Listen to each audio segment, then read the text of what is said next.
Okay, so I'm recording just so everybody's aware of that. I think I'm recording. Yeah. Yeah. You see a sign or something like that? Okay, good. Yeah. Okay, well, today I picked this topic because I'd sent out a poll a while ago, and one of the questions was remote control camera, remote shutter, that sort of stuff, and that got the most votes. So I don't know where all those people are, but we'll go ahead and do this show anyway and record it. And being able to record these things is a good thing, I think, because people can look at them at their leisure. So let's talk about remote controls. I was going to start by talking about some of the very simple ones, then hand it off to Peter, who's got a fairly, as he called it, the Swiss Army knife of remote controls, the Pluto it's called.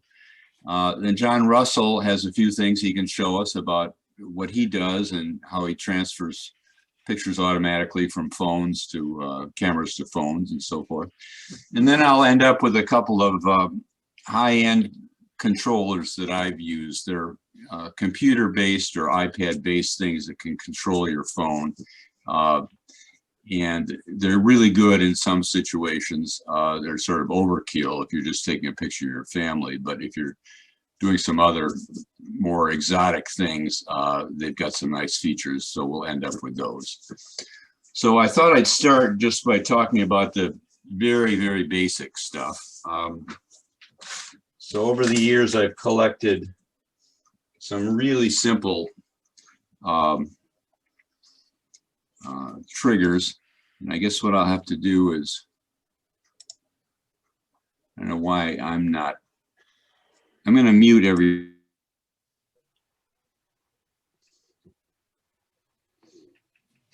You muted yourself. So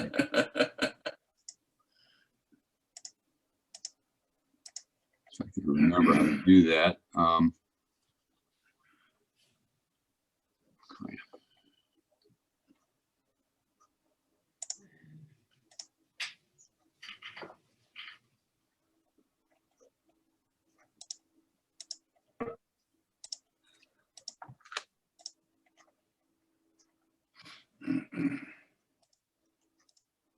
Okay, what I'm trying to do is see if, okay, so is everybody seeing my picture now? Does I want to hold something up? Okay. Okay. Because I'm seeing everybody's picture. I can see mine whenever it's sort of bouncing around. Let me just.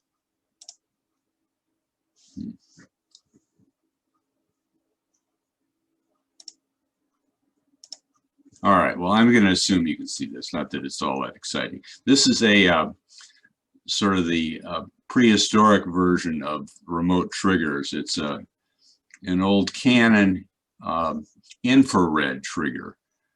And they still work with some Canon cameras, although I've got a relatively new one, a Canon RP, and it doesn't receive infrared.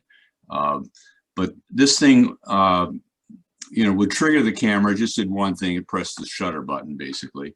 But it's infrared, so it's line of sight. So it was really designed for, if you're taking a group picture of people and you want to be in it, you can use one of these things and just press the button and the shutter will click.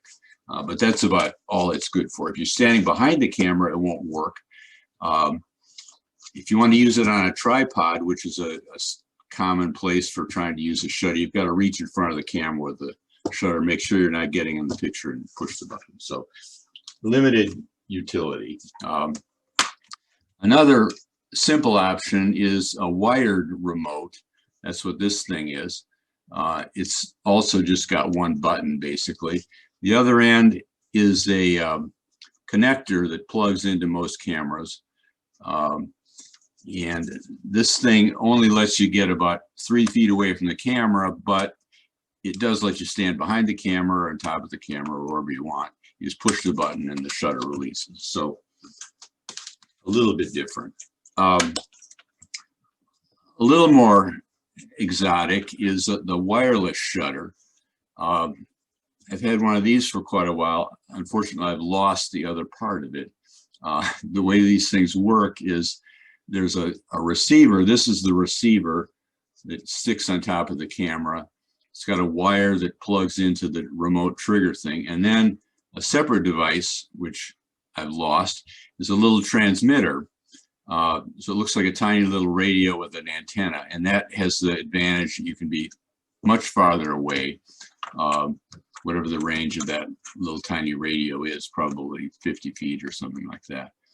But again, it's pretty much limited to take a picture. I mean, it's useful for bulb pictures, for example. If you want to take a long exposure, it will work fine with that. But those are all really simple devices. They begin to get more interesting when you get something like this, which is an intervalometer. This is a wired one. So it's got the same connector. I don't think you can see the screen on this thing, but basically it lets you program it. So it'll take a picture for an hour if you want, or it'll take a picture every 10 seconds or every 5 seconds, whatever. I've used these almost exclusively for time-lapse things. And I'll show an example of that in a minute. They're useful because you can use them with most cameras. They don't have a long range. I wouldn't want to leave it out at night overnight, or my camera for that matter. But if you're doing some time-lapse thing of something that's just going to last an hour or so, then it can be very handy. And what I'll show you is a quick example of something at an event like that. It was we had some people come here to cut down a tree. So I decided I'd try to do a time lapse of that process. So let me share my screen and show you the steps in doing that.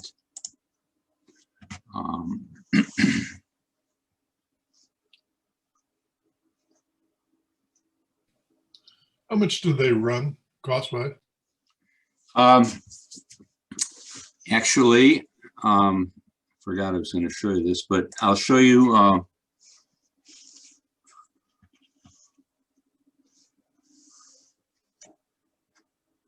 I'm having to remember now how to do the screen sharing stuff.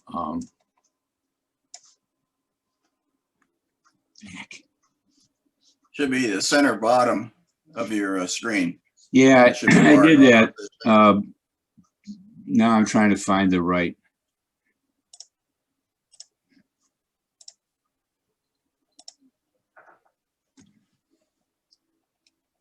Okay, you got it.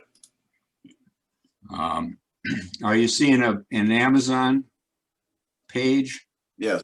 Okay. Yep. Yeah, so this is, I don't have one of these. It just occurred to me this morning that they probably make them for iPhone cameras. And sure enough, you can actually get 2 of them for $9 at Amazon.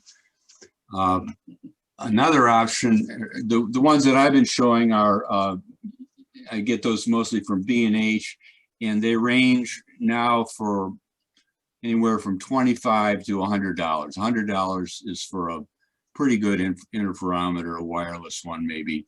The wired interferometer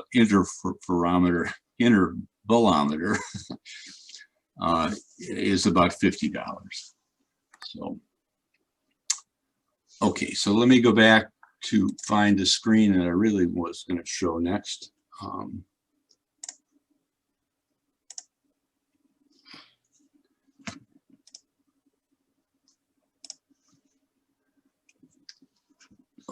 Okay. All right, so now you should be seeing a screen with hundreds of pictures in it. Yep. Okay, good. So just click on one of them. All right, so here's this guy who's climbed up in the tree. This is right next to our garden, so they didn't want to just cut the thing down, so they decided to cut it down in pieces. So I set the intervalometer, the thing I just showed you, to take a picture every, I think it was every 10 seconds or so.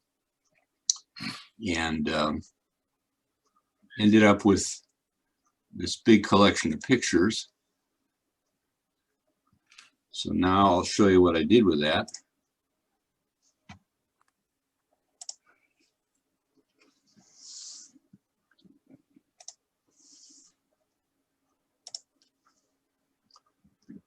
Okay, so now we're in Photoshop, what's it called? Premiere, which is the low-end video processor for from Adobe. And I'm going to add media to this thing. So here are all the pictures that we just looked at.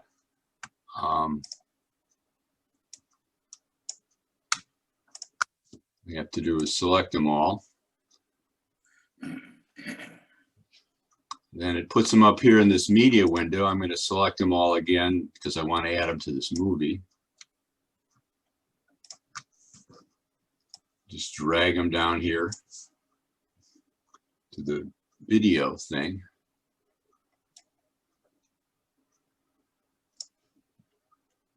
And now I can play the video.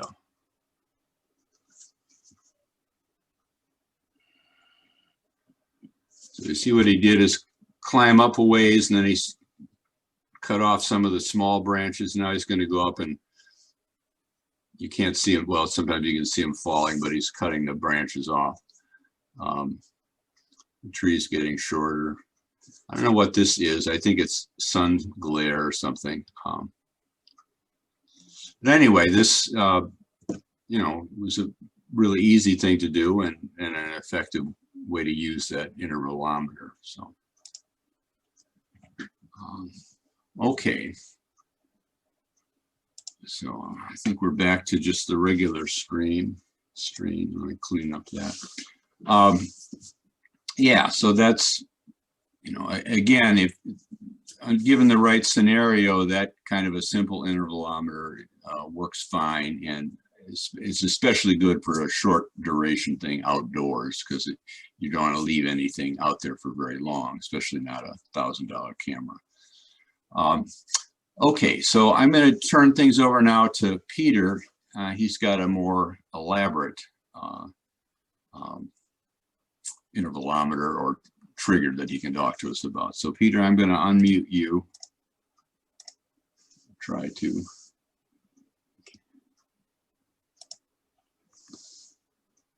Maybe you have to do it. Am I unmuted now? You are, yeah. You got it. Okay, Okay, great. go ahead. Okay. Well, I've have a couple, mainly I'm going to talk about the Pluto trigger. But basically I'm going to go to my share screen right now, and you have to enable my screen sharing. I'm disabled right now as far as screen sharing. Oh, okay, sorry. And I'm going to put up a PowerPoint basically. Yeah. And since I don't have any visuals except for my face here. Right. Oh.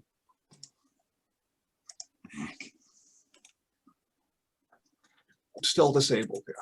Yeah, I thought I remembered how to do that, but of course I'm forgetting in real time here. I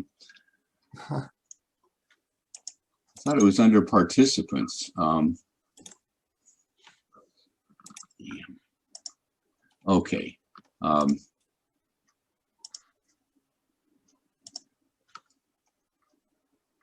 Screen sharing. Yeah, I found it.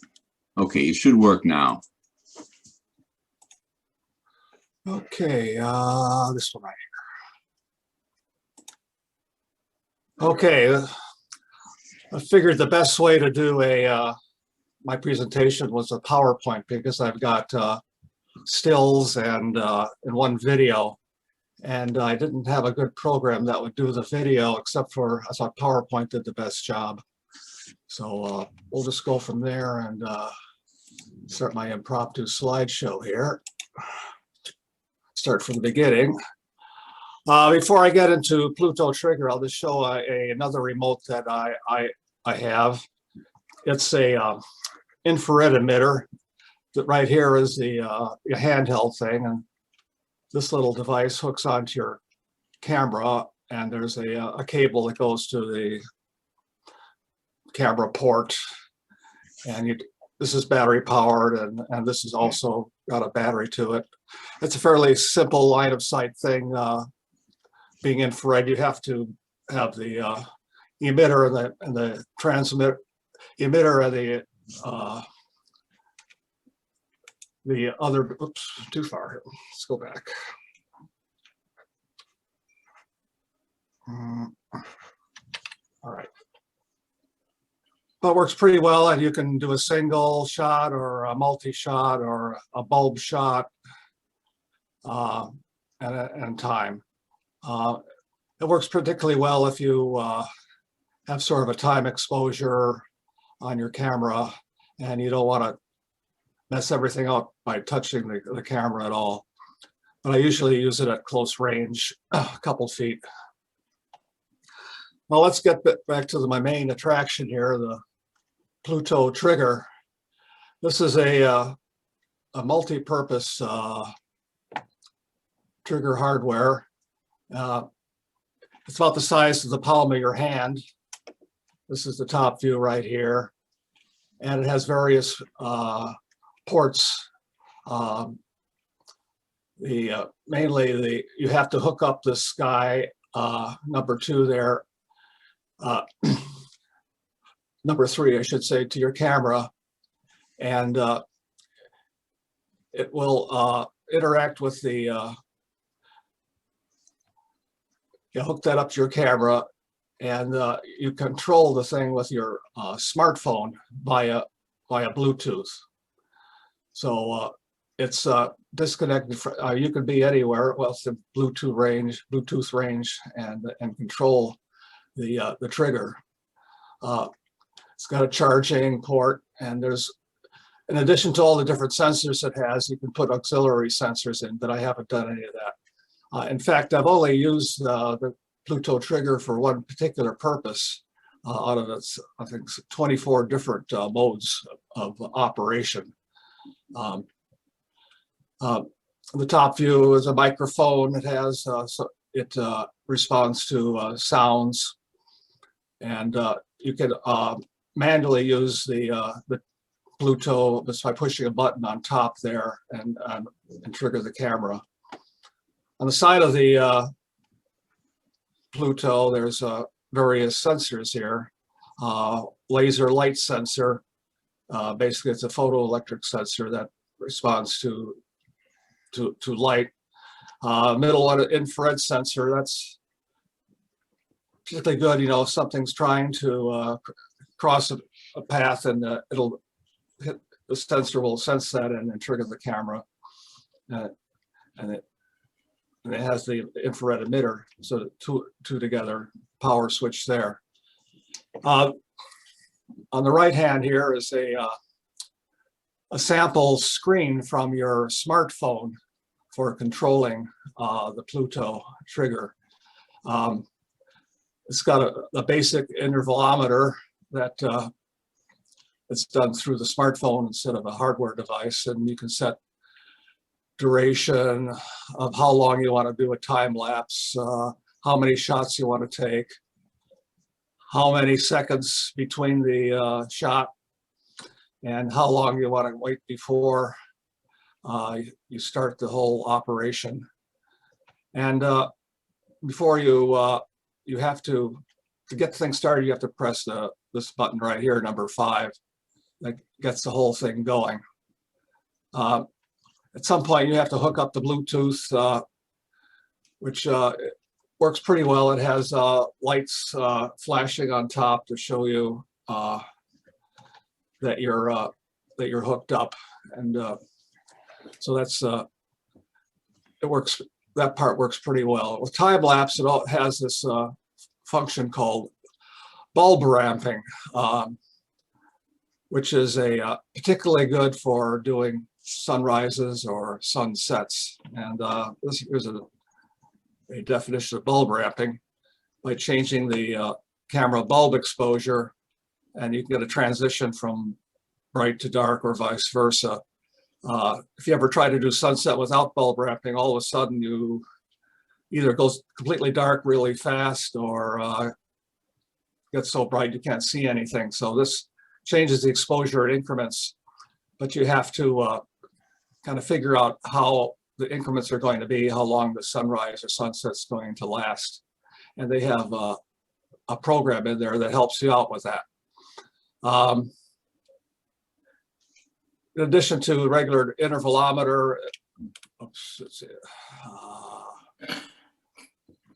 Well, let's go to the laser thing here. When you buy the thing, you get a laser that you aim at the photo sensor on the side of the Pluto trigger, and when something breaks the laser beam, it will trigger the camera. You can adjust the various sensitivities, delays, and apparently you can either have the camera in a flash mode or shutter mode, which I'm not sure how that works, but anyway, if the sensor value is greater than the threshold, the laser beam will feed to the sensor. Apparently, it's got a very quick response time in microseconds. So that it's pretty responsive with that regard. Here are some screenshots I took of my cell phone screen showing the different menus that you can use with Pluto trigger. And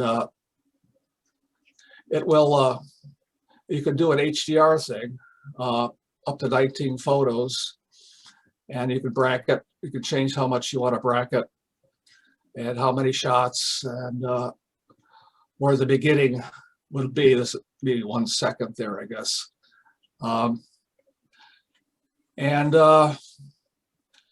It has what they call a video feature, where a lot of cameras have a limit as to how long you can do a video, maybe 30 minutes. Pluto trigger will keep the camera going for, maybe 2 hours if you want to do a video like a longer video. And apparently it does star trails. I've never done that myself, but there's people that do that. That tells you how many, you can program the number of shots, the number of exposure, and how long between the exposure, and when the shooting starts. And it's got a timer that'll turn on the camera at a certain time if you want. If you only want to shoot at a certain time during the day, and not any other time. There's a bunch of settings here. Most of the time, you will do manual focus because autofocus tends to get screwed up. And there's something called shutter pulse time. Most of the time, 150 milliseconds is, I guess that's how long it actually pulses the shutter when it gives a signal to the camera. If it's not long enough, the camera won't react. And if it's too long, you might take a double, 2 pictures at once. And shutter reset time, trigger reset time, this is 3 seconds here, so it won't take another picture for 3 seconds before it goes on to the next mode. And they got bursts and burst intervals. So you can see it's got a heck of a lot of capabilities already. This is the one that I've used. It's a it has a light sensor in it, so it responds to how light or dark. And you can set it so that it triggers when it gets light, or you can set it so trigger when it gets dark. You can set the delay so it doesn't trigger the camera too fast, and you can adjust the sensitivity so that It doesn't have to be completely light or completely dark, but it should be, there, it wants to know the difference. So, okay.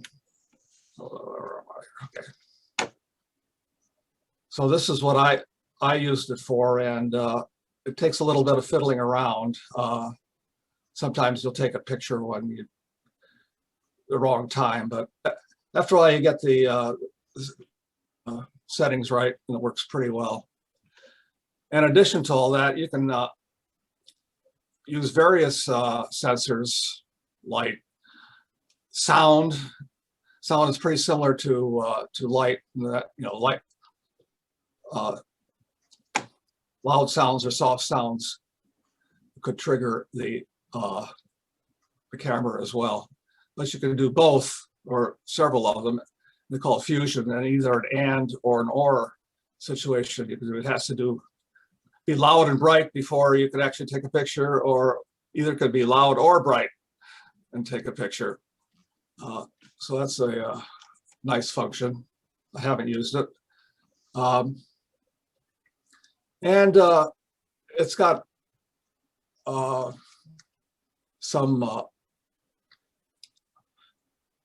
tells you a lot of, if you want to do your sunset, sunrise type of intervalometer picture, it has this app built in that tells you when the sunrise is and sunset at your current location. And so you can get an idea where you should put the bulb ramp, you know, how long it should be.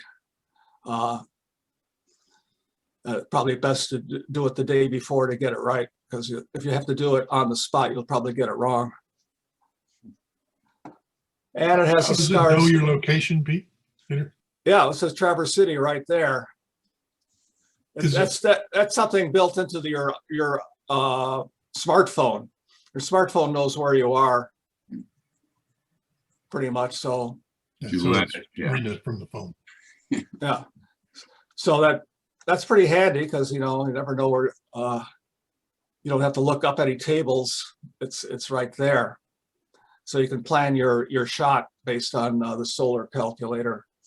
It has a depth of field calculator, or the hyperfocal distances, I guess, and based on various features of your camera. And let's see, shutter speed. Okay, this is, I guess, in a Starscape. It gives you an idea how fast your shutter should be. This looks like a fairly slow shutter there. Okay, now I guess I'm going to go on to tell you how I actually used Pluto trigger, which kind of builds on what I've talked about in the past in the discussion group. As many of you might know, that I've done a lot of pictures of fluorescent flowers, and I've done quite a bit of time lapse of flowers opening. And I thought, well, why can't I combine the two ideas and get a time lapse of a flower opening in the fluorescent mode? Well, normally in a time lapse, I have like a constant light source, and the camera does all the work. It just shoots it at a particular interval over a certain length of time, and I collect the pictures. But it's not going to work in this situation, because if I'm taking a fluorescent picture, it's basically the plant is in the dark and is illuminated by these lasers,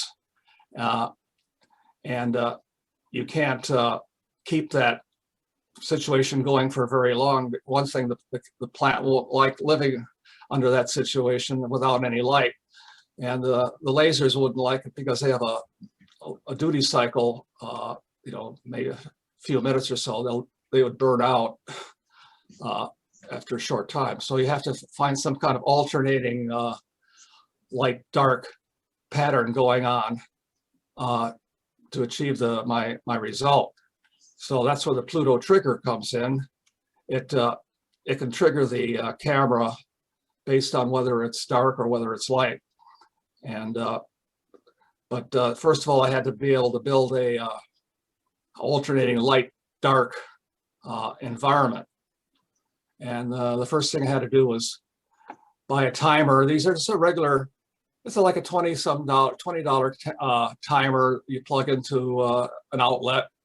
It has an LCD screen, and you can use it as a interval timer so that it would do a sequence of 5 minutes on, 5 minutes off, and then continue indefinitely. So, okay, so I've got power on, power off. But the next step would be to hook power. This is be a powered relay. It's got its own power, but the timer controls it. And the controller such that when the timer says is on, it'll turn on this light bulb here. When its timer says it's off, it'll turn on these lasers. So it'll alternate back and forth. I usually do 5 minutes on, 5 to 10 minutes off, seconds off. And when the light is, when this is off, the Pluto trigger says the light is off, and it clicks it turns it takes a picture, and the picture is basically I have maybe a 1 to 2 second exposure time, and I take a picture of a fluorescent flower, and after about 2 weeks I get quite a collection of photos that I have to process. I guess I'll talk a little bit about these lasers here. Looks like they're shooting a beam right in the middle. In reality, you can take the lens off a laser and the beam opens up. It's more like a spotlight rather than a beam, and it will illuminate the whole face of the flower. And I had 2 of them because it's a very directional light, so I wanted to eliminate as many shadows as I could, so I had 2 of them. And secondly, it's at a 405 nanometer wavelength. That's at basically the color of what we're looking at right here. It's a violet color. I like lasers because they only produce, when it says 405 nanometers, that's what it is. It's only 405 nanometers. It's not anything else. Most other light sources have a peak emission, but they then have tails at both ends. So it's much easier to filter out a monochromatic light source with the filter here. This would be what they call a long pass cutoff. It only allows wavelengths that are longer than 405, actually a little bit longer than that, maybe it's I think at 430 nanometers. So as a consequence, I'm not going to get any fluorescence that's in 405 or in that range. I'll only get fluorescence from the flower that's beyond that. I have used ultraviolet to do the same thing, which is invisible light, but it doesn't work as well for me because my exposure times are much longer. The ultraviolet light sources get real hot real fast, and sometimes they have a fan and cause vibrations. So I'm pretty happy just using it this way. And the Pluto trigger did its job for the most part after I got it set up. Okay, so basically, light dark, take pictures over 2 weeks, every 5 minutes. I had a couple thousand pictures to process. And I think they were taken at 16 megapixels. And I put them into Premiere Pro, which I happen to have, and process make sure that each individual frame was 1/30th of a second, and put them all together and made a video out of it. After I got it all together, even at a 30th of a second, my video is about over 4 minutes long. I thought it was a little bit too tedious, but it's pretty easy just to speed up the whole thing. So I got this thing down to about a minute. Before I get actually to start this thing, I just want to point out this is what they call a Gerber daisy. A daisy is a composite flower. Each individual item you see here is actually an individual flower. Each of these dots, the petals, which is what defines what a composite flower is. Gerber daisy. This is I've been working on this plant for probably a week or two, and it's starting to show its age. This was actually the last flower on the plant that looked any good. I wanted to start when it was pretty much in the bud stage, and so there's a lot of bric-a-brac or dead stuff around. You can see all this white. This would be, if it's this color here, it's basically dead plant tissue. This red here is a leaf, and under fluorescent conditions, the leaves are always red. And this flower was, in real life, was basically white. It shows up sort of a yellowish color. So I'm going to play this now, and what's going to happen is the flower is going to open up, and all this stuff inside is going to open up. And we'll see how that goes here.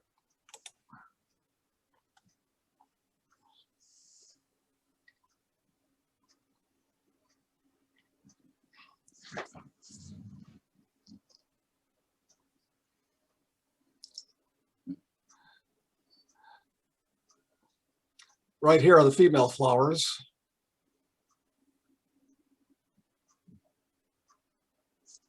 Now the male flowers are starting to open up, and the very bright pollen is getting to show up. It starts peeling out like a banana, then it squirts out the top, basically. If you look carefully, you can see a lot of dead tissue forming on this leaf. This petal is just about gone.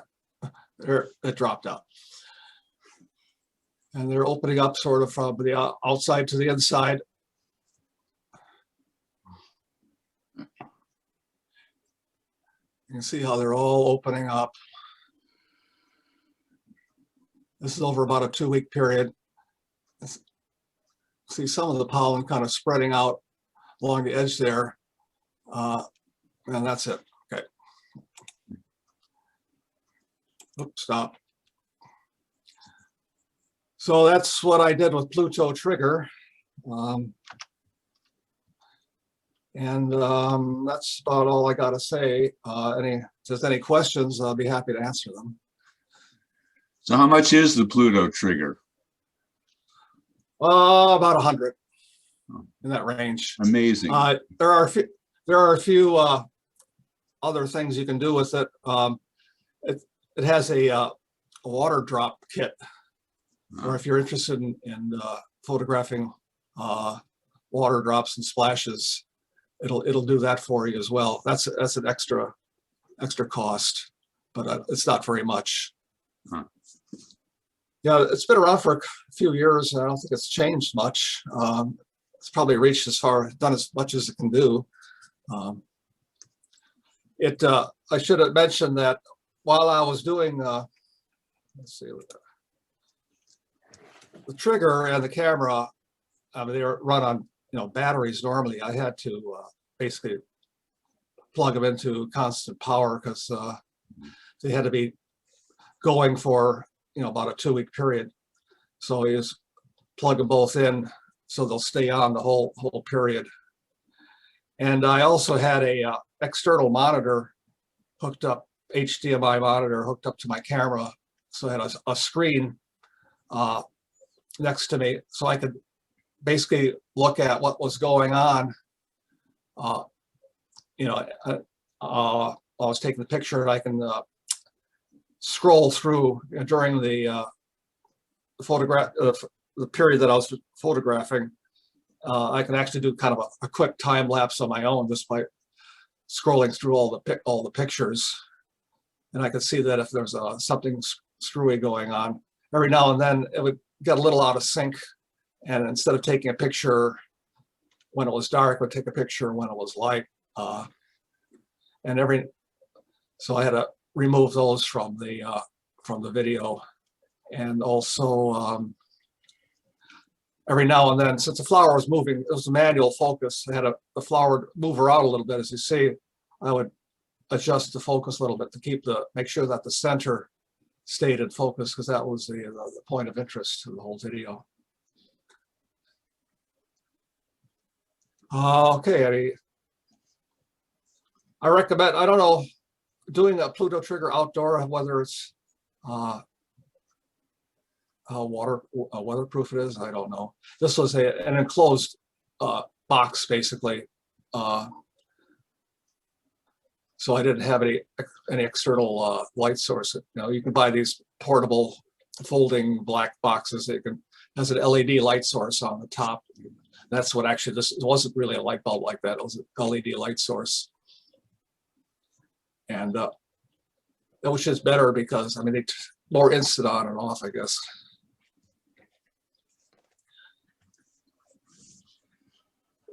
But if the Pluto trigger can keep you busy for a long time if you use all its features. I'll tell you that. Great. I think it's probably a good challenge. Seems like a great pandemic project. Right. Yeah. Well, I'm hoping the pandemic is mostly over. I'm ready to get out. I'm sure you'll find something else exotic to do. So. Well, I do, but I won't talk about that right now. Okay. This is something I did over a year ago, and I've moved on since then. Okay. Okay, well, thanks, Peter. Anybody else have any questions? If not, we'll go on. So why don't you unshare your screen, Peter? Okay, let's see how that works here.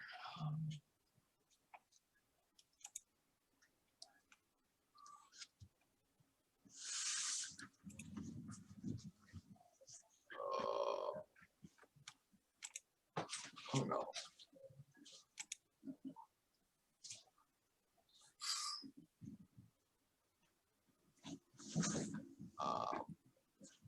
There should be a stop sharing somewhere.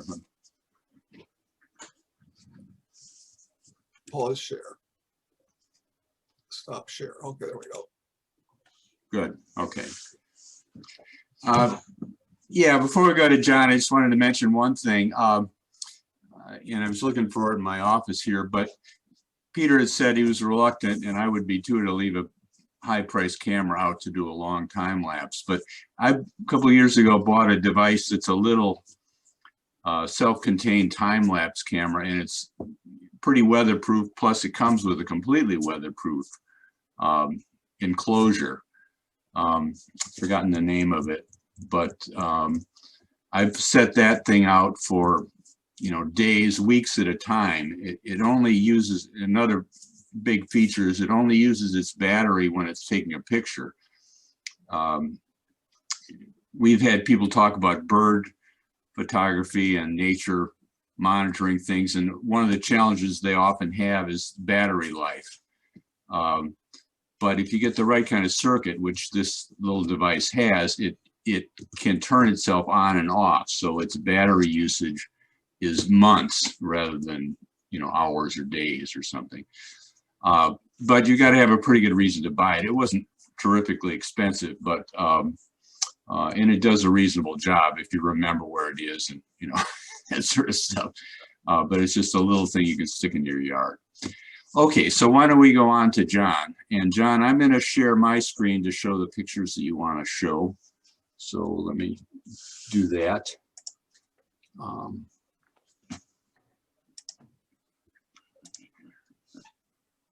TACC.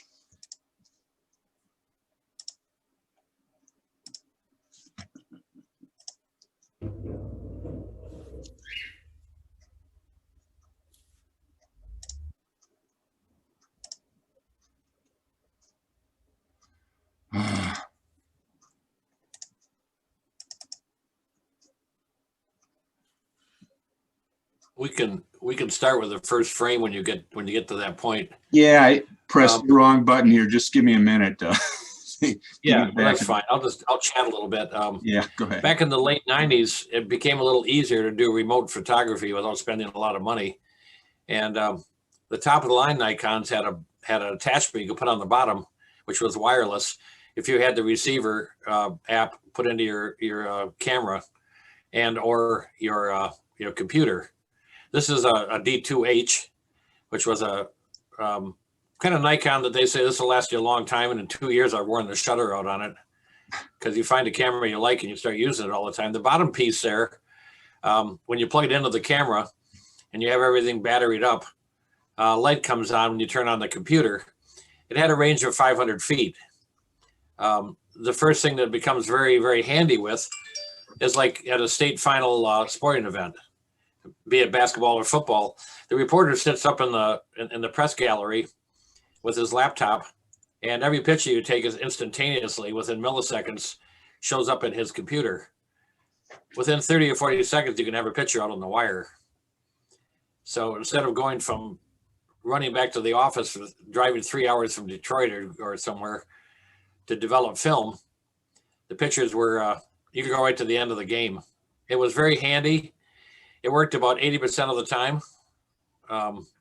The problem there is, of course, you don't know when the 20% is going to show up. So it was always kind of challenging. You could tell the camera get a lot of use. It's pretty beat up. It was a very exciting time to know that you could instantaneously send a picture out. Go to the next one there, Jay. Okay. The next step would be to go to the innocuous little pocket wizards. These are older ones. These are probably 20 years old, and they still work fine. The green one on the left, it's real funny because on the side it says transmitter. I have numbers on them to tell me different things. Like I have 2 different transmitters, so I know which one's going to fire when. This is wireless.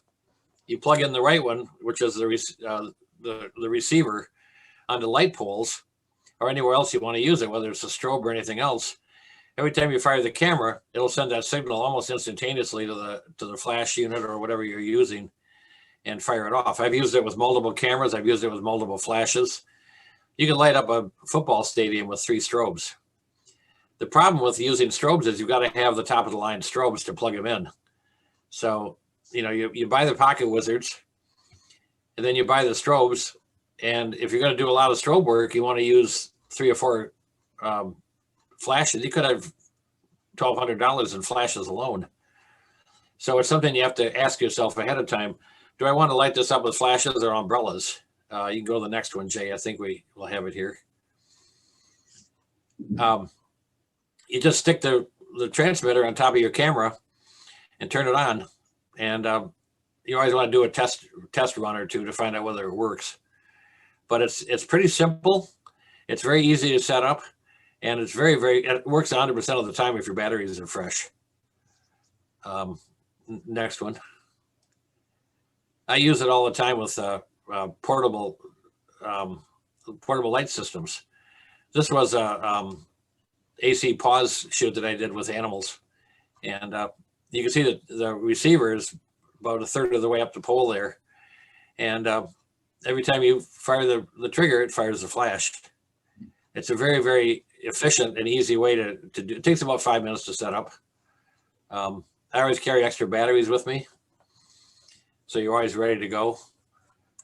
Pocket wizards now are about 1/3 of the size of those receivers. They're very small. You can put them in your pocket and forget they're there. I have a small satchel I put everything in, so it's always with me. That's not a self-portrait, is it? No, not yet. I just trimmed my beard, so Christmas is over. The AC pause thing is fun because instead of worrying about lights and everything else, you can concentrate on the subject. You can concentrate on making the dogs look at you. I always get people saying, "How'd you get that nice picture of the dog?" I said, "Well, how do you do it?" I said, "Well, I go, buddy." And buddy either looks at you and runs over to you because you just called him, or he looks at you like, "I'm not going to look at you." So if you make a funny noise, the animals always perk their ears up and tilt their head sideways. AC pause always appreciated what I did for them. They raised a lot of money at these places. And the owners of the dogs or cats or whatever they brought in. We had snakes and ferrets and everything you could imagine, but it was a fundraiser and volunteer work.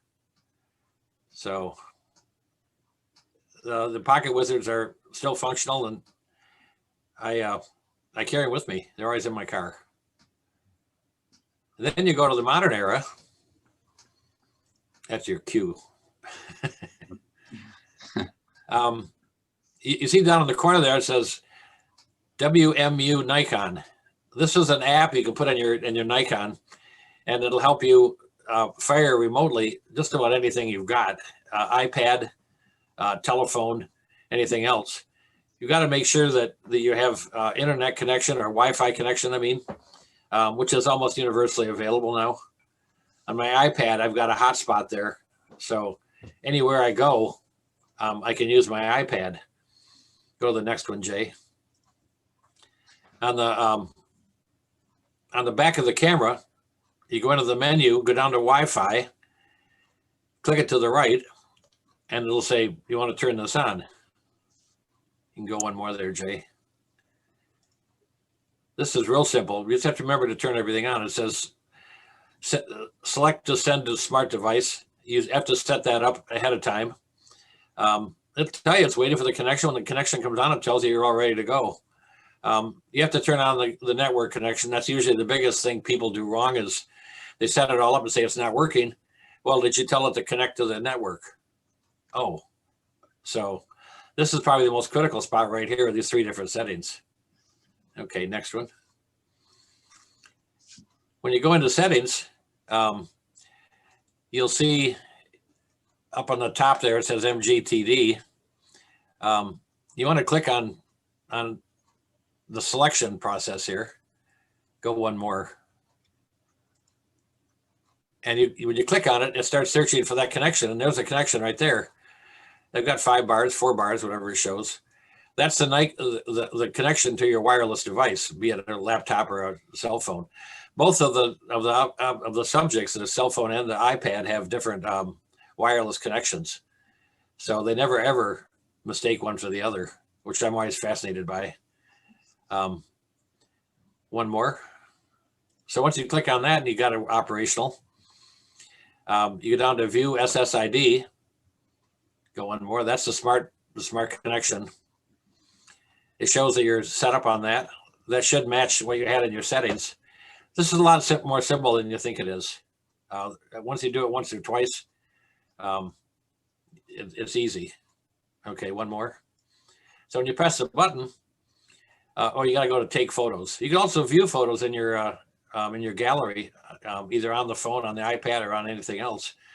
What comes in handy here, go one more. Once you hit take photos, it'll end up on both of the things you tell it to. Gus was showing off for me when I was doing some modeling for him. What's handy about this, last May, I got back from the floods down in Midland, exhausted. They call me an hour later and say, there's a forest fire over in Grayling. So I take my water wings out of the car and put in my firefighting equipment, which is most of it's there already. I'm going 15 miles east of Grayling, where there's no internet connection anywhere. But I do have a phone connectivity. And it's 10 o'clock at night and they want this picture for deadline. Well, I'm not going to drive back into Grayling and turn on my laptop and stuff. I turned on my iPhone, set everything up with just the phone, shot some pictures, went back to the car, put the camera in, turned on the iPhone, sent them out. It took me probably a minute and a half after I made the picture to transfer them down to Detroit. And not only is it a godsend, it was so simple to do. I felt pretty sassy after that. I thought that was an easy way to make a few bucks because the connectivity there, as long as you have a cell phone signal, you have connectivity to anywhere in the world. And it's very simple. The iPad I'll put on the back of my vest to turn everything on, put it on the back of my vest and leave it there. And it's recording everything that I capture with the camera. I already preset it with captions and things, and it's very, very simple. Most modern cameras now, from mid-range up in cost, will have some kind of a Wi-Fi connectivity. So when you're buying a camera, if it's something you want to use out in the field or when you're teaching or when you're working, you might want to check that and say, does this camera have Wi-Fi capability? I didn't use this for a while because I thought it was going to be difficult. When I found out how simple it was, I use it quite often. The nice thing is if I'm in the Upper Peninsula somewhere shooting something on deadline, I don't have to go to a McDonald's or a restaurant or somewhere looking for Wi-Fi signal. I can send it right from my car. So it's pretty simple and it's a lot of fun to be able to do that. Any questions? You can buy Pocket Wizards used on eBay. That's probably the next closest, easiest thing to do. Helen asked if the camera gets hot. No, I've never had any heat problems with anything. It works in the cold. It works in the hot weather. It works in rain and snow too, as long as you're covered up. I've never had any shorts or anything with it. It's always a surprise to me how easy it is to do this. And everybody's got a cell phone. And it doesn't matter if it's an iPhone or any other type of a phone, it'll work with them. The camera knows, when you put it on setting, it knows that your iPad's turned on or your cell phone's turned on, and it'll find that connection almost instantaneously. So Yeah, it's amazing that's my story. how much better Wi-Fi coverage has gotten in the UP. Yes, it is really hard, and now I get better coverage there than I do here in Leelanau. It's amazing. Well, one of the reasons is, and I was always wondering about this when I'd be up there somewhere and I couldn't get a signal. There are state police cell phone towers all over the Upper Peninsula, or radio towers, excuse me. Yeah. And finally, 6 or 8 years ago, somebody in one of the phone companies offered up to the Michigan State Police, we want to rent some tower space. We can't do that. Then they realized their budget's bad as it is. Maybe they can make some extra money. So now almost every state police tower in the Upper Peninsula has some kind of a signaling device on it for Wi-Fi. And like you say, Jay, it's been a godsend. Yeah. You can be out in the middle of nowhere. And it's a safety factor as much as anything else. They didn't do it for photographers. They did it for rescue and survival. Yeah. But we all benefit from it. Yeah. When Elon Musk gets through putting all the satellites in the sky, everything in the world will be covered by Wi-Fi and wireless signals. Right. You can hook up for Starlink now, actually, if you want to. Yeah. But it's absolutely. you got to spend $500 to get the equipment. Then it's $99 a month. So it's not a cheap thing. Yeah. Well, this is a lot of fun for when you get a crabby editor in New York or Chicago or Detroit, and they want pictures and they want to know how soon you can get them to them. I can pretty much honestly say, well, how soon do you need them? Yeah. Half an hour. I'll get them to you in 15 minutes. Forest fires are a little more risky because you gotta get back in there. But I've been doing this long enough, right? I always know somebody on a department anywhere in northern Michigan. So that was kind of fun for me because I was bone tired from 3 days in Midland with the floods. And it was kind of fun to just take my phone and send the pictures out. He says, "Oh, good, you found a signal." I didn't tell him till later how I got it out, but Right. a lot of people are doing this now in the industry, and it's a real godsend. Yeah. Gus was embarrassed by this picture, by the way. Oh. He said, "Don't show the camera club this." Okay. Any other questions for John? Okay, so I'll stop sharing that screen.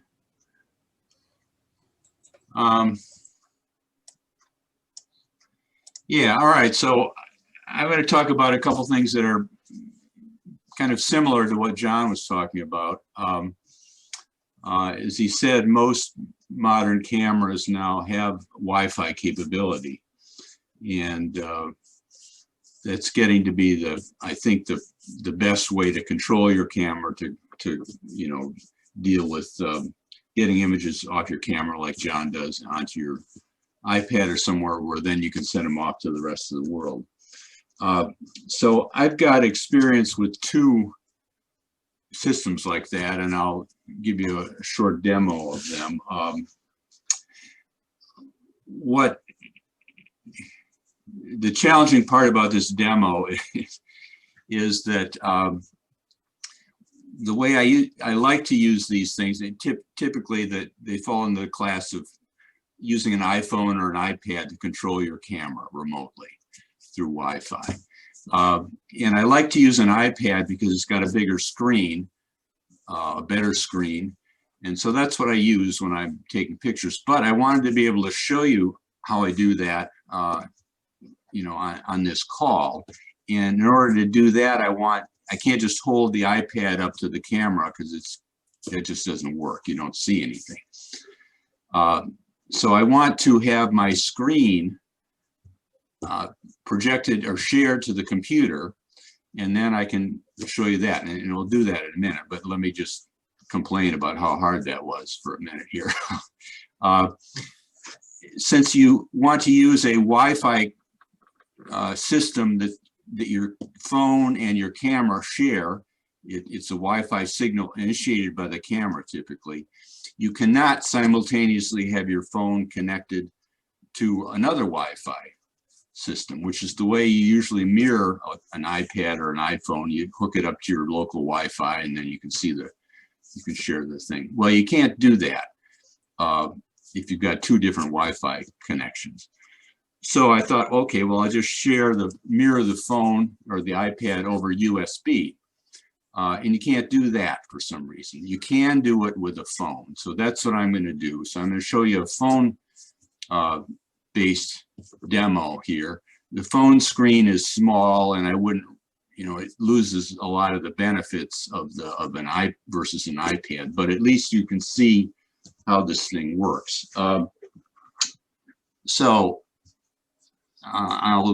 Hopefully this will work flawlessly, but I have to do a little bit of setup. So here's my phone.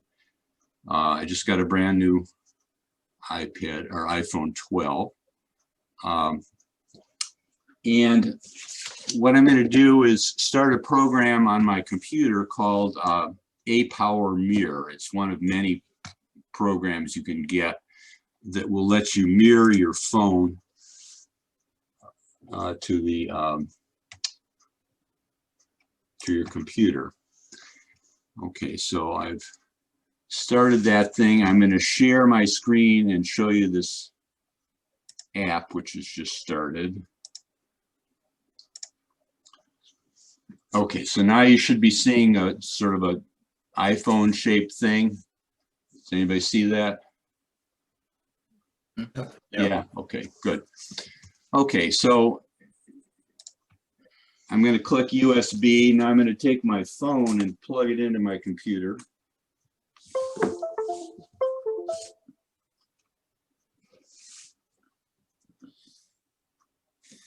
Okay, great. So it's actually working.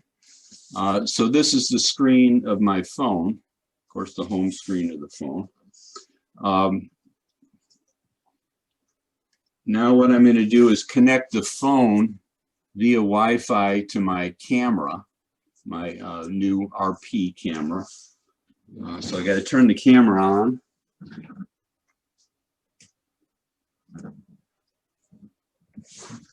I'm going to click on this Camera Connect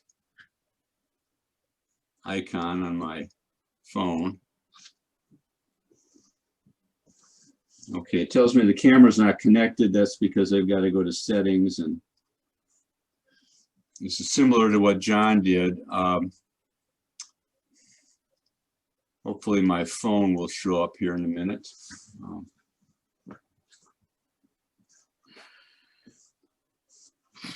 Turn that off.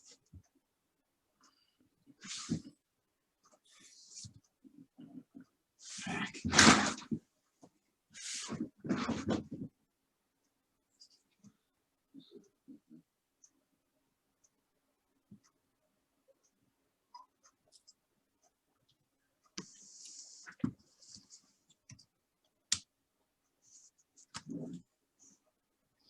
All right, so of course, like with all demos, something I tried 2 hours ago isn't working now. I'm trying to figure out why the phone is not seeing the Wi-Fi from the camera.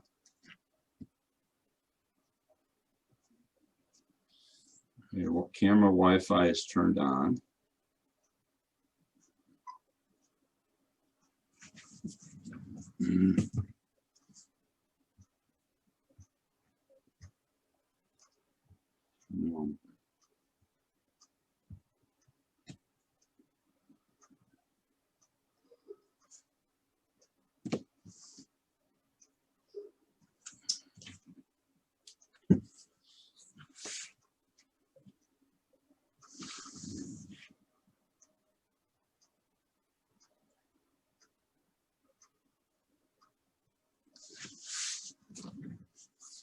nuts. Well, I'm going to try the other device. Let me unshare this for a second. So this is an older device, but actually it turns out it's better in some ways. It's called a Cam Ranger. I got this about 4 or 5 years ago. This was built before cameras had Wi-Fi built into them. So you plug it into the camera and then this thing generates a Wi-Fi signal. And it has software that runs on a phone or on an iPad that will then remotely control your camera. So this, I'm going to plug into a different camera. And I just tried this a couple hours ago and it worked fine, but who knows what will happen now.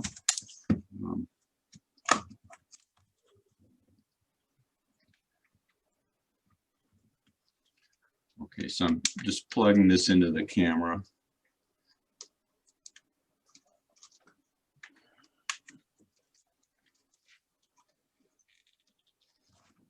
Camera's on.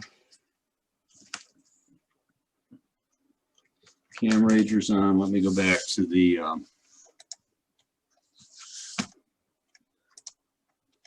showing this.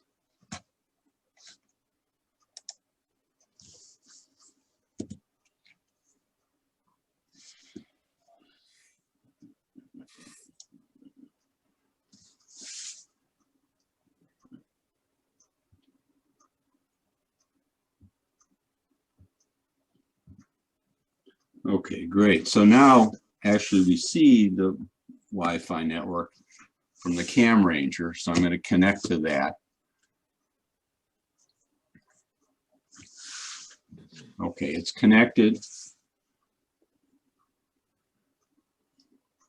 So now I'm going to start the Cam Ranger app that's on the phone.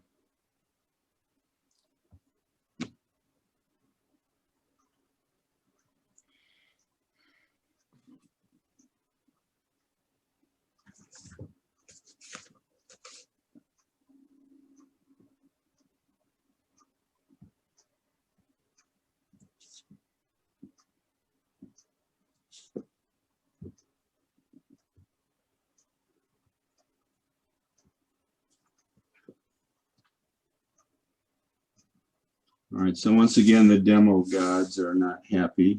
Let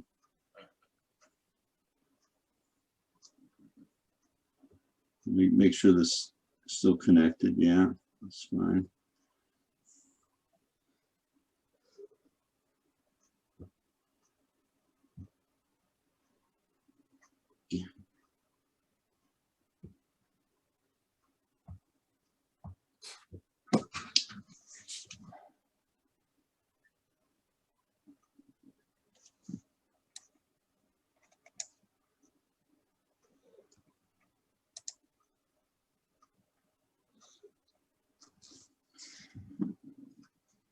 Well, I'm afraid this isn't going to work.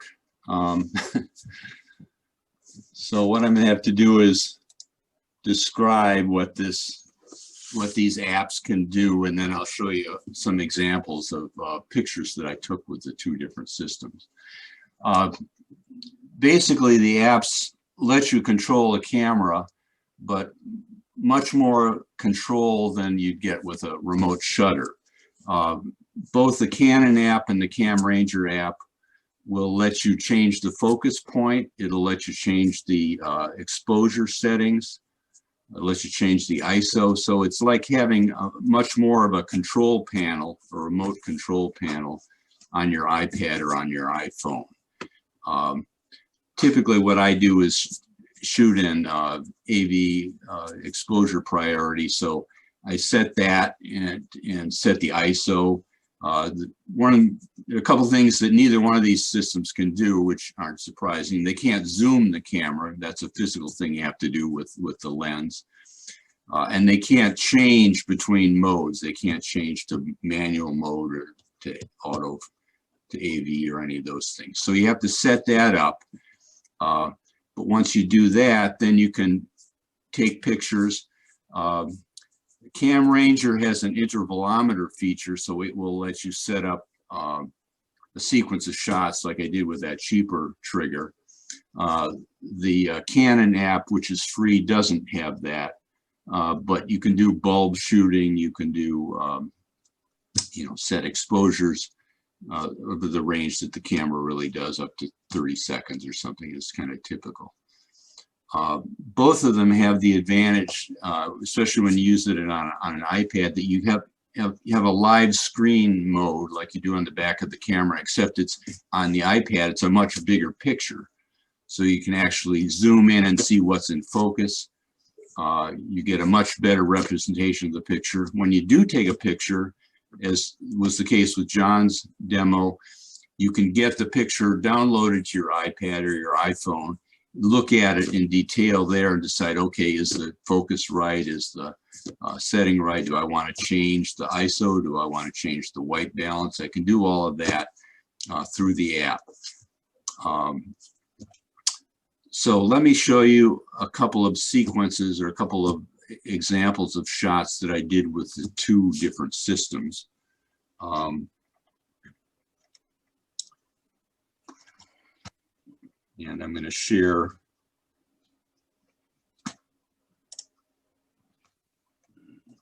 my Lightroom screen to do that. No.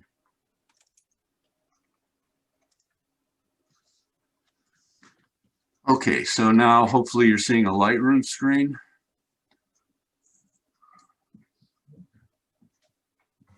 Is that right? Peter, are you seeing my Lightroom screen now? Yes, I am. Okay. I am. Okay, great.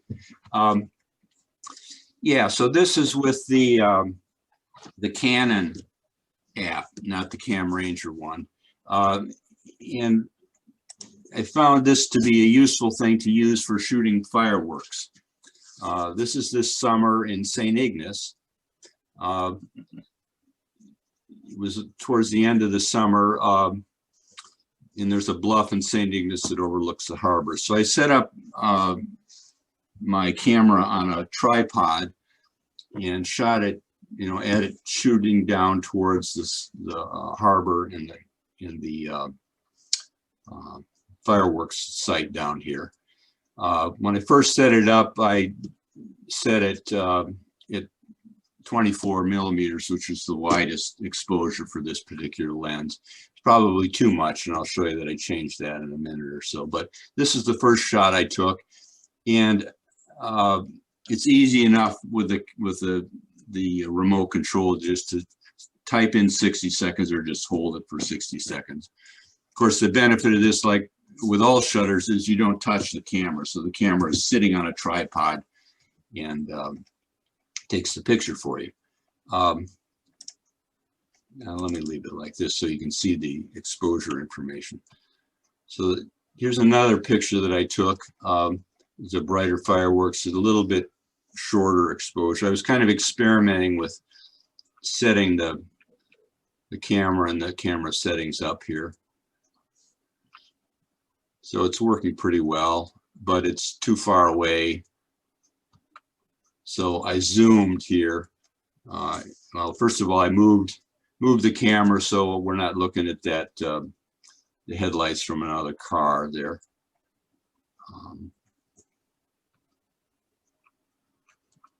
Still 24 millimeters. Okay, now this is what I decided was the best way to do it. I changed the focal length of the lens to 80 millimeters. And most of the rest of the pictures, I'll just show you 3 or 4 of them, were set approximately with these settings. So a few seconds, f6.3, and ISO is 200.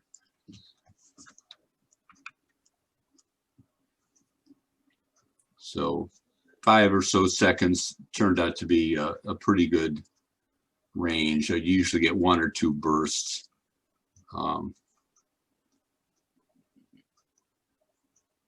And of course, during this, I'm not having to touch the camera. I don't know whether I was inside or outside the car at this point. but I could have been sitting in the car just with a camera set up, you know, somewhere else, not too far away.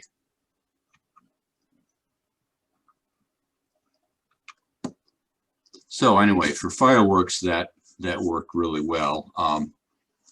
To tell you one unfortunate thing I did here, that I took more pictures, but I went out to change the zoom a little bit and accidentally moved the focus and didn't notice that.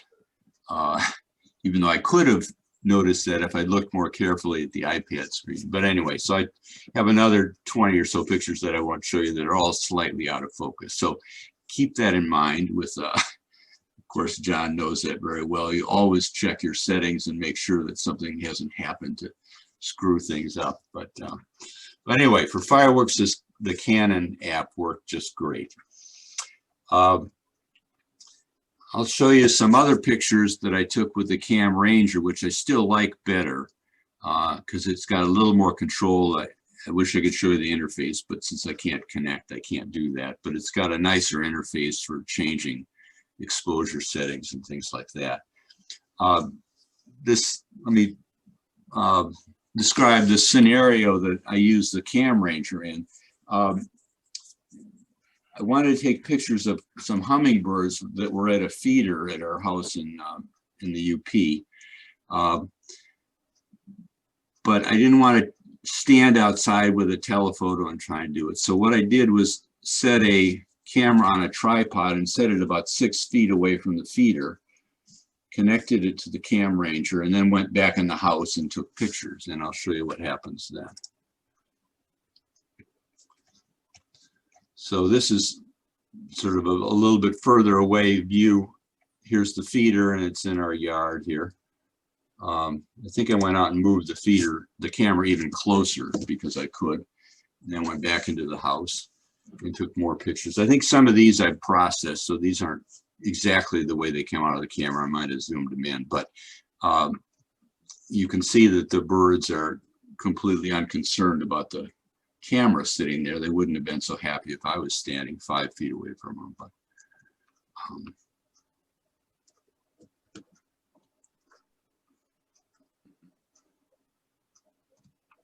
Good.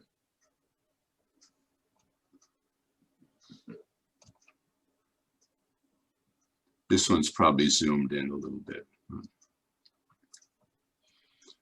Whoops, back to the fireworks.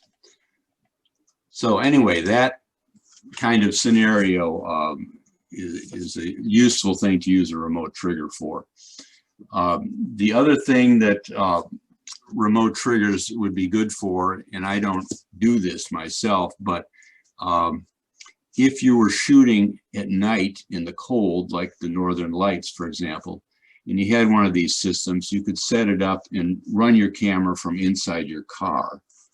Set it up to do a 30-minute exposure, 15-minute exposure, or multiple exposures, whatever you wanted, all without having to go out and move your camera or touch your camera. So it wouldn't have to get warmed up again or anything. You wouldn't have to get cooled off. So I've always thought that would have been a perfect application for one of these, but I've always been too lazy to stay up all night to go take Northern Light pictures. But I would recommend anybody who does that to consider one of these devices. So, okay.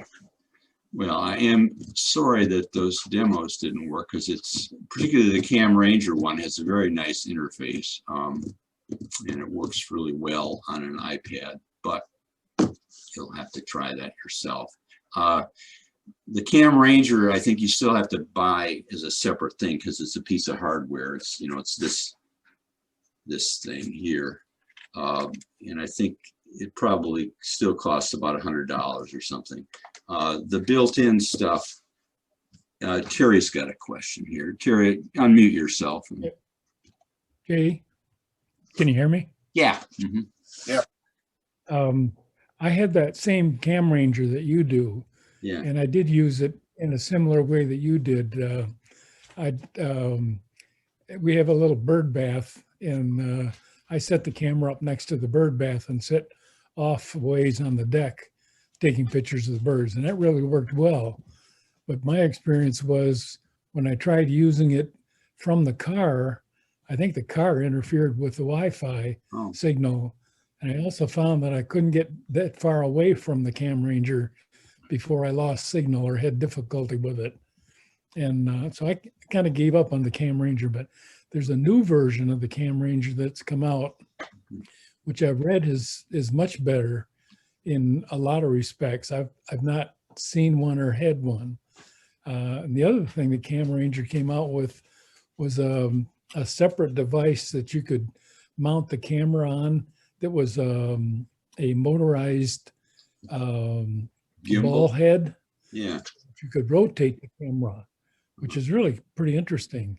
Yeah. And then just yesterday on Facebook, I saw that Benro has come out with a tripod head that's automated that you can control with a similar device, which I thought was pretty interesting.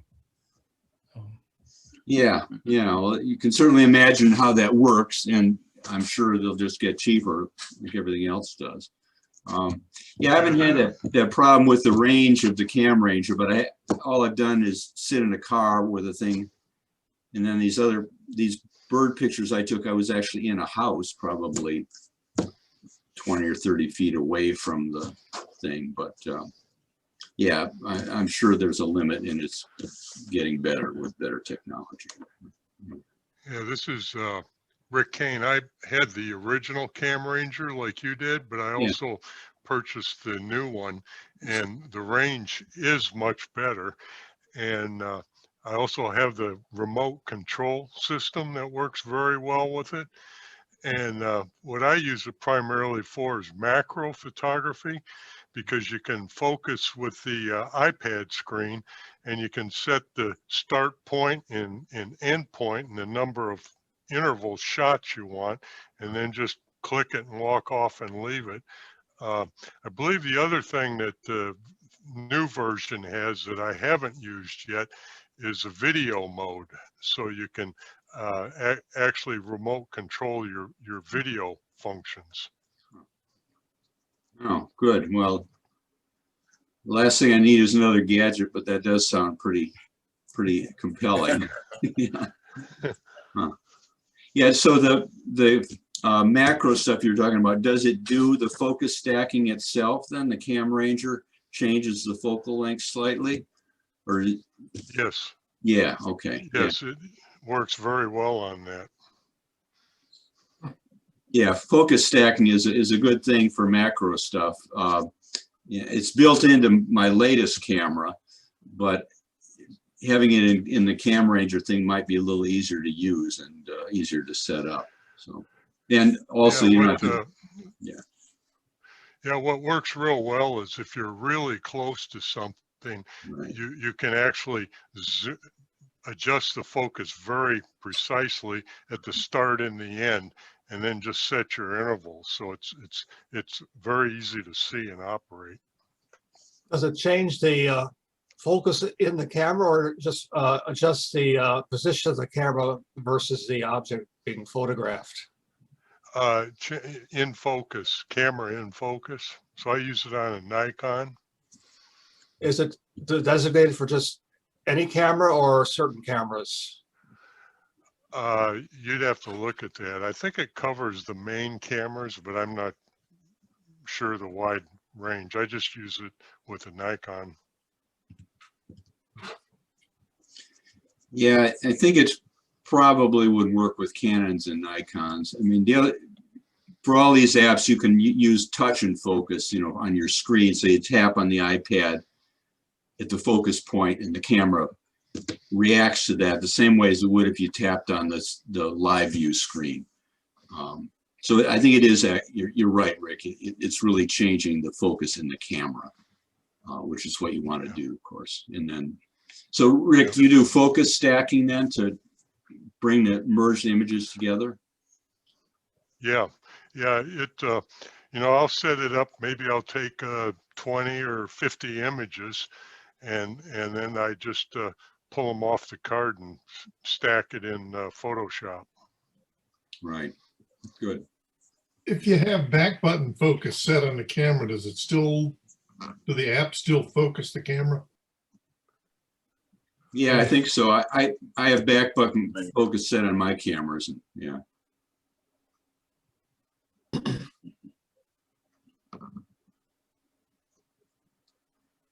Actually, I've got a question about that, about back button focusing. I have that set up and I use that all the time, but I have the impression that it will, if you're not holding that down, it'll refocus when you press the shutter button. Is that right? Am I right about that? No, No? I don't think so. Think so either. I mean, the whole value of using the back button focus is to aim your camera on what you want focused, focus it, and then you can pan away or move around to readjust your the way the camera is set up, and it should have locked on to whatever. When you use the back button focus, it locks it. And you don't have to hold the back button focus down to lock it. No. Okay. You Okay. can, if you want to use it like an automatic focus, full, like where it's changing focus as something moves. If you want to keep the camera focusing, all you got to do is hold the button down. Oh, okay.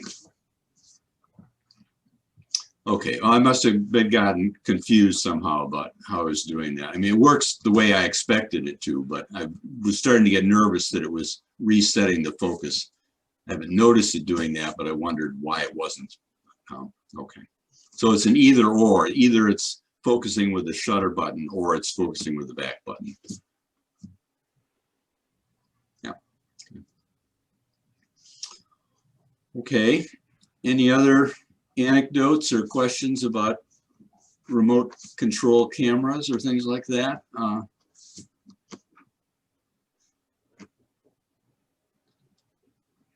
Yeah, so I think they're just going to be getting to be more and more common, and you know, the fact that Wi-Fi is getting built into everything is making it better. It makes it awkward for the demo that I was trying to do, but in 99% of the cases, it's a good thing that Wi-Fi is in the camera, and it's okay that it would be kind of nice if the camera would be smart enough to be able to use your own Wi-Fi network instead of its own, but I can imagine there are reasons for not wanting to do that. But I suspect before too long that will be an option. So instead of forcing you to connect to the camera's Wi-Fi signal, the camera should be able to connect to whatever Wi-Fi network you want, and then you could share the camera, your iPhone, your computer, your Zoom connection, all with one Wi-Fi connection, and not worry about this goofy USB thing that I was struggling with. So, okay, yeah. Yeah, part of the reason I think for that is that some of these things develop their own Wi-Fi, so that if you're remote and you don't have a regular Wi-Fi signal available, it creates its own, so you don't have to worry about that. Yeah, no, I appreciate that. It would just be nice if you had the choice of using another one, not theirs. But Right, yeah.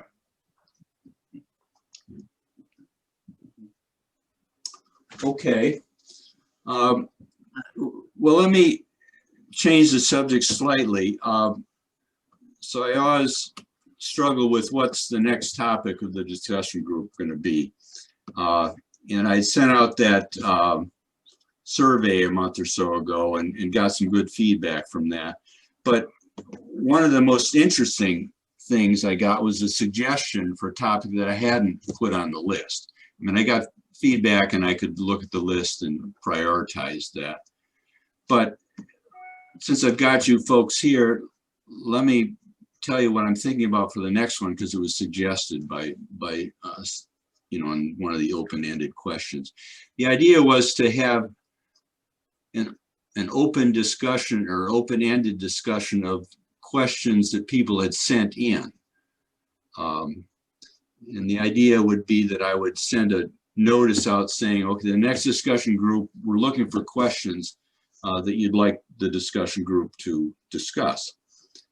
I would collect those questions and then maybe look for some help for questions, or send some of the questions to some subset of you regulars, just so you're aware of what the questions are, and then we could have a discussion about them.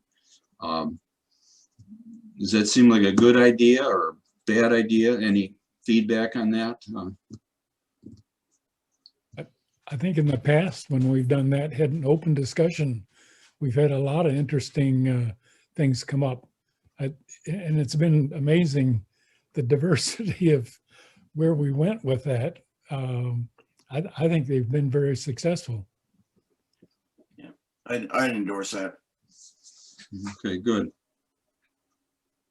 All right, well, I think I'll do that. I'm just a little paranoid about not getting some questions in advance.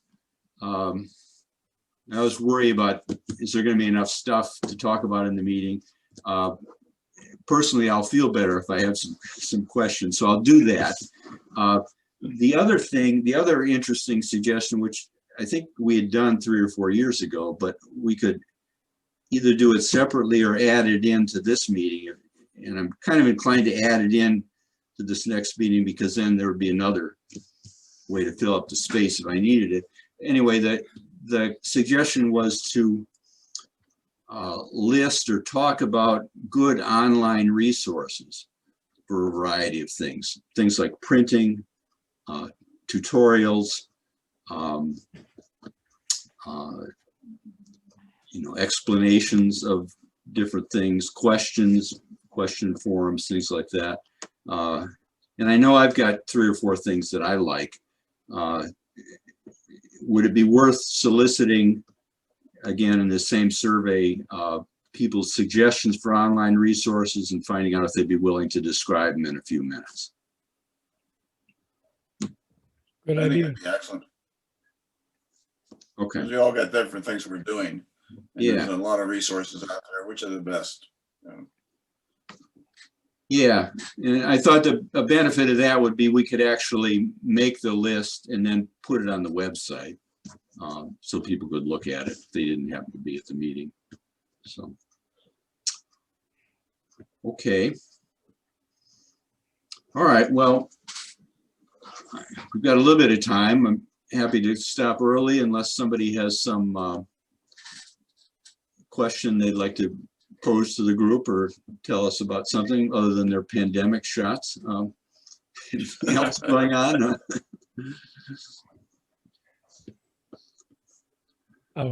Jay, Yeah, I've used a lot of different remote triggers, and I don't know why, but I seem to have had difficulty with a lot of them. But I'm currently using a Young No trigger, and that has been the best thing I've ever had. Huh.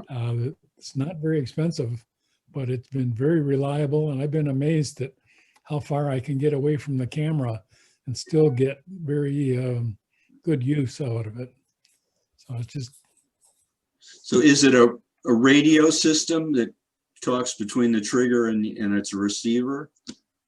Yeah, I don't know technically what it is, but yeah, Right. it's got to be a Wi-Fi signal of some kind. Yeah, right. I And mean, what it's was the same name as of it? most of the others. Young No, Young Knoll? I think that's what Okay, Sounds I think that's Chinese. the way you pronounce it. It's Chinese, they make flash stuff Yeah. too. You want it, don't make it. Yep. well, let me just see if I can find it quickly on B&H and we'll take a look at it. Younguo, I think. Right.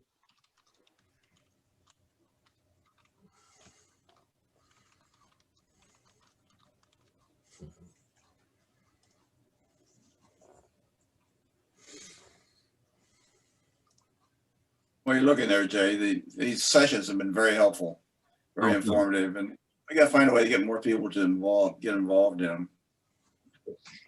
Yeah, Yeah, I mean, we've been struggling with that for a few years. I think one good thing we're doing is this SIG session that John did one, and we'll do another one. John will talk to you about what we should do next, I think. But that, I think, drew more, beginning and intermediate users. I've tried to get folks like that interested in this thing, but I think for some reason they're afraid of it or something. Or maybe they've tuned in and it's been too technical or too boring or something. But yeah, but Zoom has been good in that sense that it gives us another forum media to experiment with. So yeah, let me share. Yeah, go ahead. Jay, we probably ought to put it up on Facebook. That is one place that a lot of people watch. So yeah, I have to get somebody else. Come on Facebook. Yeah, I don't have a Facebook account anymore out of protest. I cut mine off, but somebody else could do that.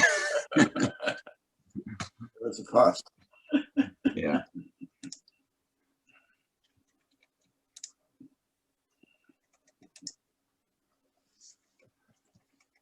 Okay, so is this what you've got, Terry?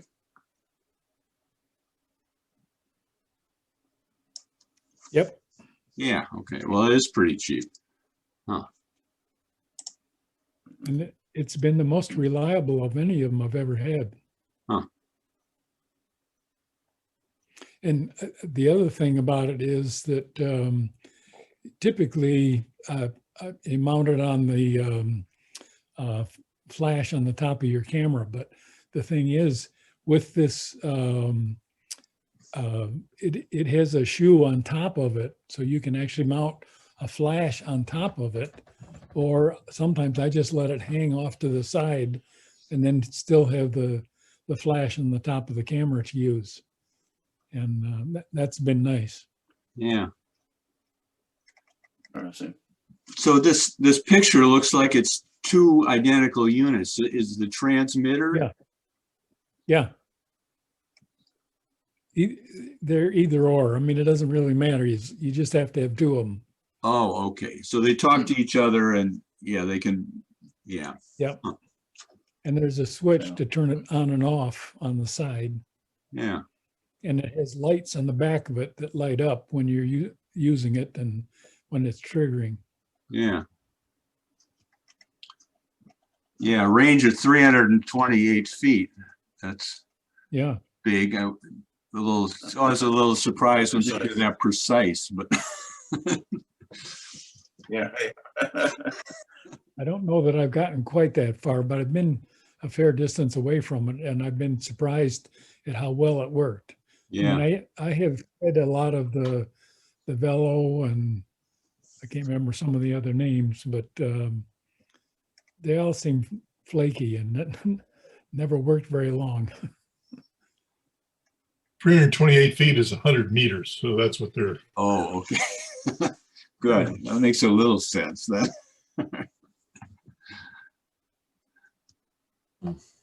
Everybody else in the world uses metric. Right. Great. Well, this is just what I need, something else to buy. But, But you get two. yeah.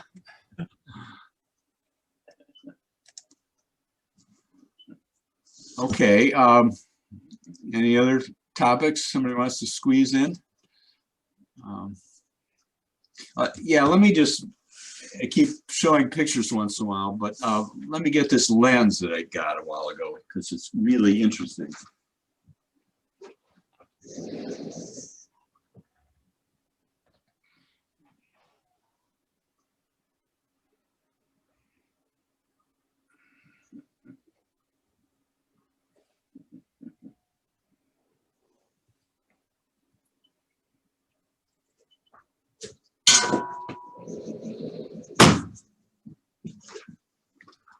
So I've shown at the critique and other places pictures I've taken with this lens, but I've never shown the lens to anybody. This is a Canon 800 millimeter lens with a fixed aperture. It's designed for the Canon RP series, the mirrorless series.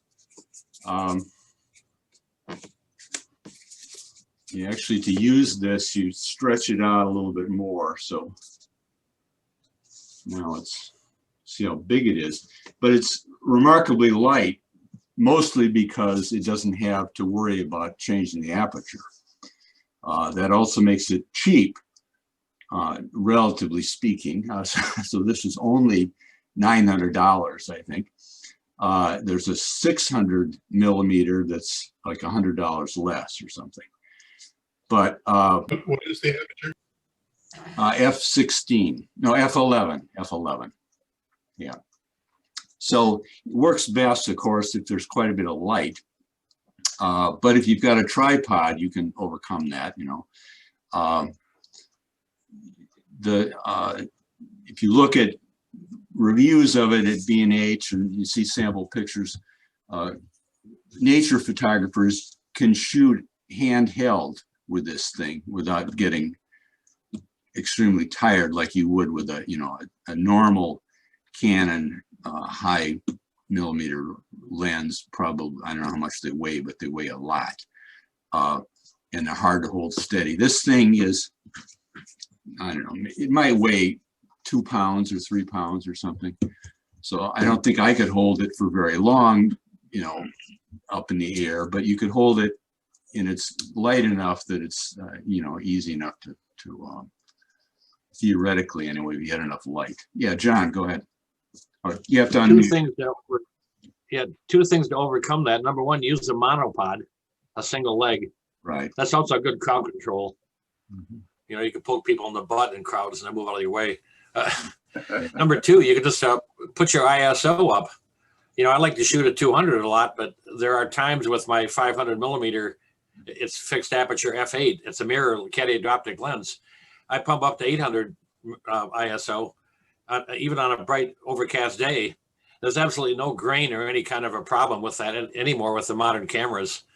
So it's a little trick I tell a lot of people, just pump your ISO up, then your shutter speed could come up to where you can hand hold it. Right. And the monopod is a great trick. I've got 2 of them. And the monopod is inexpensive and it's a great way to, you can use it as a ski pole too if you're walking in bad weather or right on ice or something. So, you know, those are 2 ways to overcome a fixed aperture lens. Yeah, the one way that I use this lens, that I've forgotten where I read about it, but there's a mode in my camera that will automatically set the ISO. Yeah. And so I tell it that I want to shoot at least 1,000th of a second, and it'll pump the ISO up a lot. And then this Canon RP is really good at high ISO pictures. So it will go up to 32,000 or 3,200, whatever. It's happy to do that. And in a lot of cases, that makes it a reasonable picture. You know, you do start to get some noise, but nothing like what I used to get with my 60D. This is a much better high ISO camera. So yeah, that's well, yeah. The one question to ask too, when you're worried about a high ISO is, how badly do you want to take this picture? Is this something you want to capture? Yeah. I found out quite by mistake years ago on Photoshop, when you go into the eyedroppers, this is with film, mind you, but or early digital, you'd have a lot of pixelation, if you will. And I'd go on the black eyedropper, click on a black area, and it would clean that picture up instantaneously. I don't know why it did it. I've never had anybody tell me why it works or if it did work, but for me, it's always worked. Huh. So I never worry about having any kind of grain. Every photograph ever made has got some kind of grain in it or pixels. That's what makes a picture. Yeah. So how well you control that is tied in very directly to how badly do you want the picture. You can always throw it out later.